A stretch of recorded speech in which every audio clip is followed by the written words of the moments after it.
கோழிக்குஞ்சுகளுக்கு ப்ரூடிங் setup செய்வது மிகவும் முக்கியமானது, ஏனெனில் குஞ்சுகள் தங்கள் உடல் வெப்பத்தை சரியாக ஒழுங்குபடுத்த முடியாது.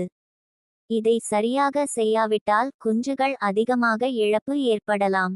ப்ரூடிங் செட்டப் 5 விதமாக உள்ளது. 1 பல்பு, 2 பானை, 3 கேஸ், 4 ஹீட்டர், காயில், 5 மின்சாரம் ஹீட்டர். இதில் சொல்லப்பட்ட 5 ப்ரூடிங் செட்டப் உங்கள் ஊரில் எது மலிவாக இருக்கோ அதை பயன்படுத்துவதே சிறந்தது. ப்ரூடிங் செட்டப் ஒரு குஞ்சுகளுக்கு 1 வாட் என கணக்கு பண்ணி குஞ்சுகளை ஹீட் கொடுக்க வேண்டும். ப்ரூடிங் செட்டப் 15 இருந்து 20 நாள் வரை கொடுக்க வேண்டும். காலநிலை தகுந்த மாதிரி கொஞ்சம் மாறுபடலாம். கோழிக்குஞ்சுகளுக்கு முதல் நாள் சீரக தண்ணீர் வைக்க வேண்டும். 3 நாளைக்கு அடுத்து 3 நாளைக்கு கருப்பட்டி தண்ணீர் வைக்க வேண்டும். தண்ணீர் சுத்தமாக இருக்க வேண்டும். கவனத்தில் கொள்ளவும், கோழிகளுக்கு தீவன பாத்திரம், தண்ணீர் வைக்கும் பாத்திரம் ஒரு நாளைக்கு 2 முறை சுத்தம் செய்ய வேண்டும். குஞ்சுகள் கழிவுகளை 2 முறை சுத்தம் செய்ய வேண்டும். அதேபோல கோழி குஞ்சுகளுக்கு பின்பக்கமாக கழிவுகள் அடைத்து இருக்கிறதா என்று பார்த்து கொள்ள வேண்டும். குஞ்சுகளுக்கு